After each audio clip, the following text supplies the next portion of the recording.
নমস্কার, আমি চিরঞ্জিত স্যার। তো প্রত্যেকজন স্টুডেন্টকে বলবো ভিডিওটা ভালো করে একটু দেখতে। আজকে আমাদের group C group D candidate যারা রয়েছো, যারা রেজাল্ট প্রার্থী রয়েছো, তো তাদেরকে নিয়ে আমাদের শিক্ষামন্ত্রীর কি ভাবনা চিন্তা দেখো।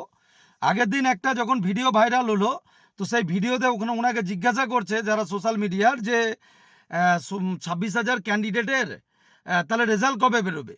তা উনি ওখানে বলছেন 31শে আগস্ট পর্যন্ত আমাদের হাই স্কুলে নবম দশম 11-12 নিয়ে তাদের দিকে নিয়ে ভাবনা চিন্তা করব। তারপরে পরবর্তীতে আমরা এক্স্যাক্টলি ডেট বলতে পারছি না, কিন্তু আমরা ভাববো।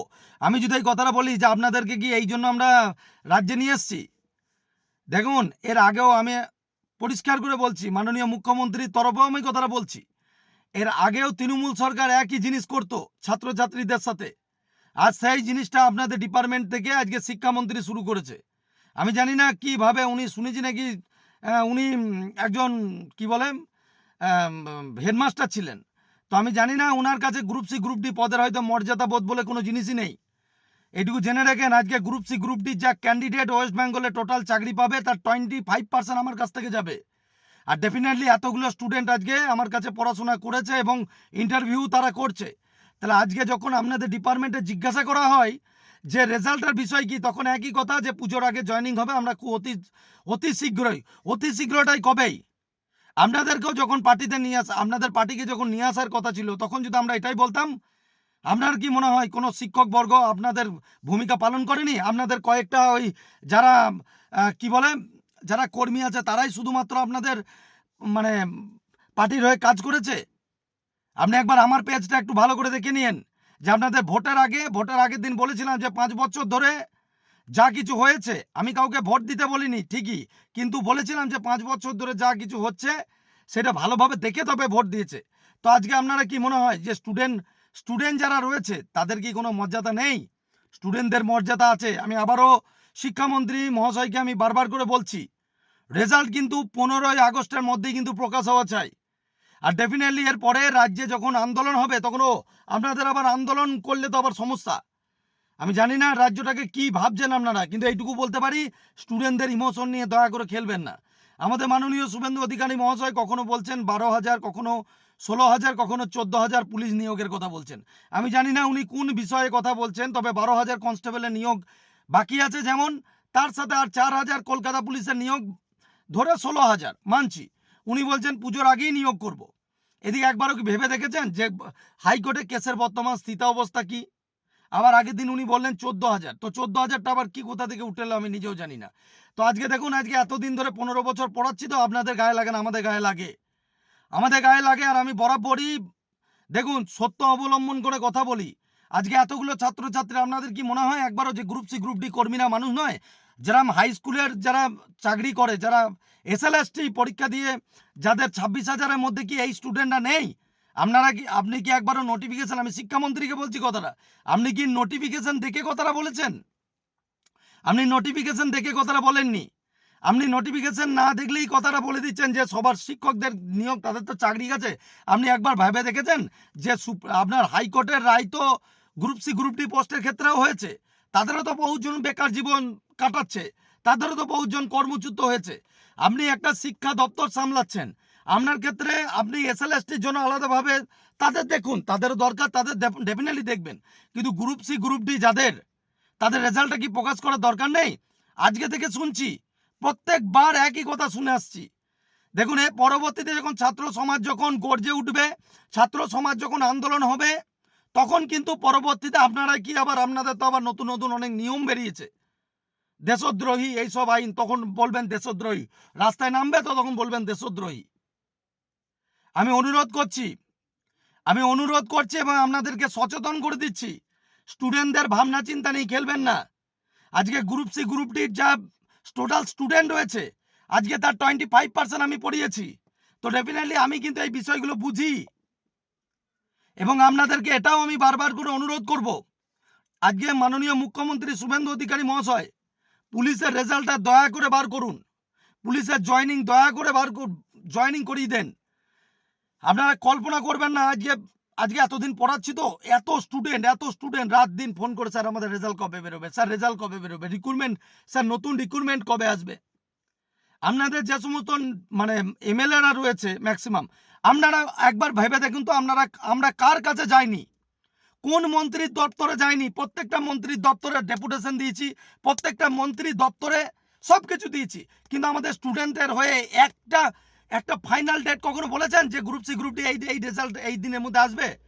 আপনাদেরই তো অন্তর্গত সেন্ট্রাল এসএসসি জিডি, দেখুন ক্যালেন্ডার ঝুলছে। তো আপনারা তো রাজ্যে আসছেন, কর্মীদের মাইনে বাড়াচ্ছেন, কিন্তু একবার আপনাদের মনে হয় না যে বিষয়গুলো ছাত্রছাত্রীদের ইমোশন, এর পরবর্তী আপনার কি মনে হয় যে এই ছাত্রছাত্রীদের এই গর্জন, আজকে এই কষ্ট কি আপনাদের একটুখানি চোখে লাগে না?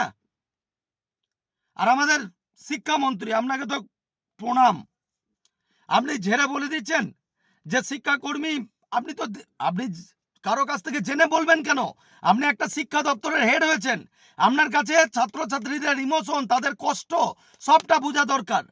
আপনাদের যদি রেজাল্ট প্রস্তুত হয়ে থাকে তাহলে রেজাল্টটা বার করতে কি হচ্ছে? রেজাল্টটা আপনারা বার করছে কিভাবে, মানে কিভাবে আপনারা যে অনেক সময় বলেন পুজোর আগে জয়নিং, কিভাবে পসিবল? কিভাবে পসিবল একবার বলুন, আমাকে গুছিয়ে বলুন।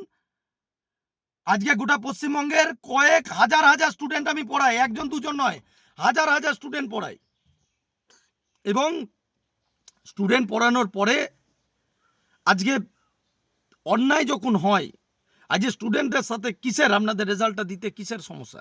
হ্যাঁ, আপনি যদি বলতে হয় আপনি মার্জিতভাবে বলবেন, আপনি মার্জিতভাবে বলবেন, আপনি এইভাবে বলবেন যে হাই স্কুলটা 11-12 9-10টা তো ধরো শিক্ষক ওদের আগে নিয়োগ করে দিই, তারপরে তোমাদের নিয়োগ দ্রুত হবে। তার পরিবর্তে আপনি এমনভাবে বলছেন যেন আপনার কাছে কোনো ইনফরমেশনই নেই গ্রুপ সি গ্রুপ ডির।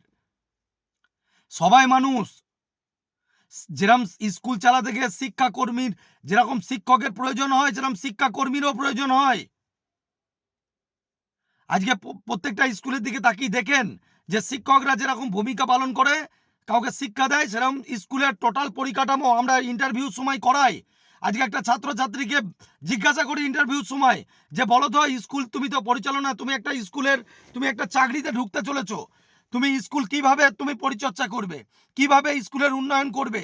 তাহলে আজকে আমরা তাদেরকে শেখাচ্ছি, আজকে শেখানোর এই মর্যাদা যে তাদের রেজাল্ট নিয়ে কিছু বলতে পারবেন না। কবে থেকে কি আসবে, মানে আমরা ধরে নিতে পারি এবছরে নাও আসতে পারে।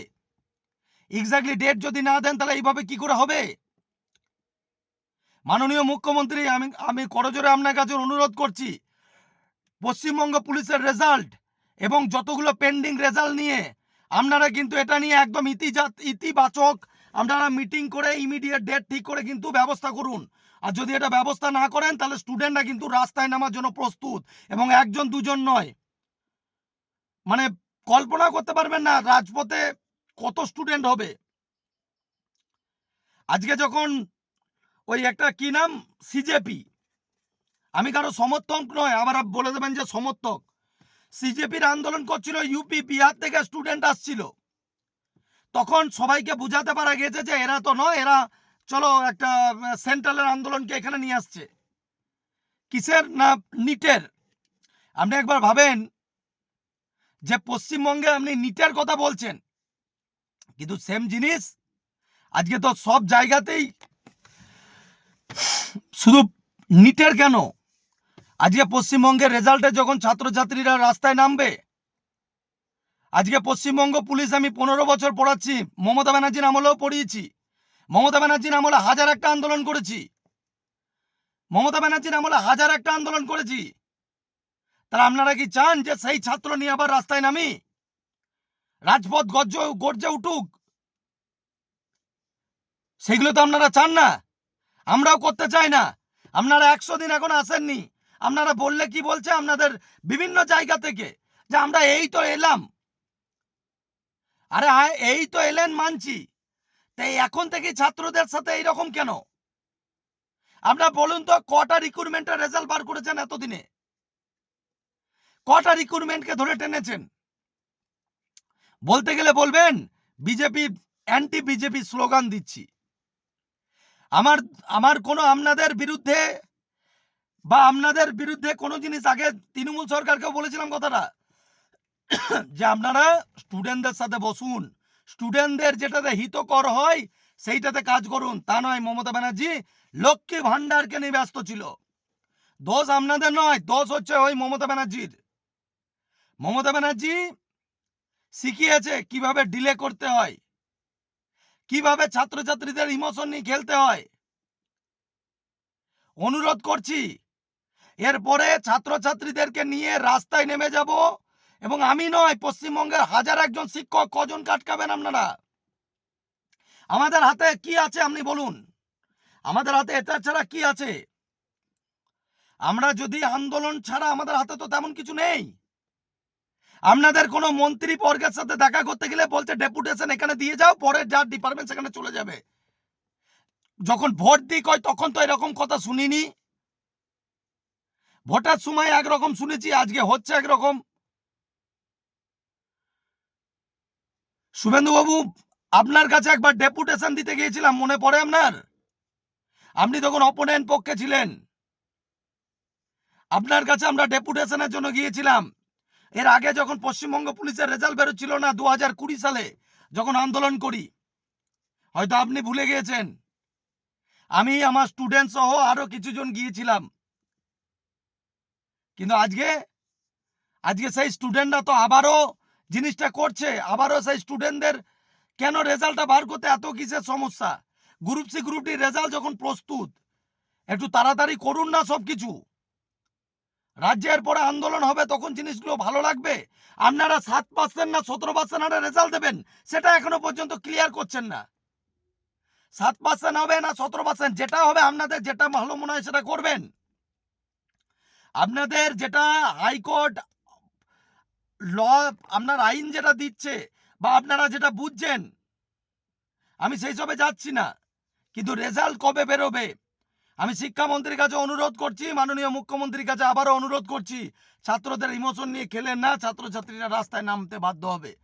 আজকে পশ্চিমবঙ্গের 11 লক্ষ পরিবার, 11 লক্ষ স্টুডেন্টের গার্জেন আমি, 11 লক্ষ ক্যান্ডিডেট যারা আমাকে, আজকে যে আমাদের যে গ্রুপ রয়েছে, পশ্চিমবঙ্গ পুলিশের যৌথ কমিশন, সেখানকার আমি একমাত্র যে স্পোক পার্সন।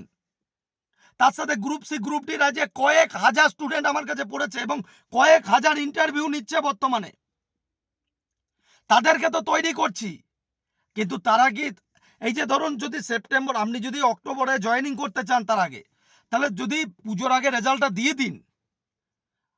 আপনি যদি 15 আগস্টের আগে পেছনে রেজাল্টটা দিয়ে দিন, তাহলে সেক্ষেত্রে আপনার রেজাল্ট দিলে আপনার ইন্টারভিউ, তারপরে আপনার কি বলে, টাইপিং নিতে তো দেরি আছে, সেগুলো করতে পুজো টাকা চলে যাবে। জয়েনিং করিয়ে দেন। আমি বুঝতে পারছি না আপনাদের সমস্যাটা কোথায়। দয়া করে, যদি আপনাদের দপ্তরে কোনো সমস্যাও থাকে, নিয়োগ করতে কোনো সমস্যা হয়, দয়া করে আমাদেরকে ধোঁয়াশায় রাখবেন না। আমাদের স্টুডেন্ট সমাজ, আমাদেরকে বিশেষ করে দয়া করে অনুরোধ করছি, সকলের সামনে সেটা ক্লিয়ার করুন। ওই 1-2 লাইন নয় যে জয়েন হয়ে যাবে অতি শীঘ্র। অতি শীঘ্রটা একদিনে হতে পারে, 5 দিনে হতে পারে, 500 দিনে হতে পারে। দয়া করে অতি শীঘ্র না বলে, আর যদি ডিপার্টমেন্টে যদি নিতে দেরিও হয়, সেটা একবার স্পষ্ট করে জানিয়ে দেন একটা ভিডিও বার্তা দিয়ে, যে আমরা এই কারণে আমরা রিক্রুটমেন্টকে জয়েন করাতে পারছি না। তাহলে দয়া করে এই বিষয়গুলো একটু দেখবেন। অসংখ্য স্টুডেন্টকে বলবো ভিডিওটা একটু শেয়ার করো, ঠিক আছে? সকলে জানাটা দরকার কথাগুলো। জয় হিন্দ, বন্দে মাতরম, জয় মা কালী।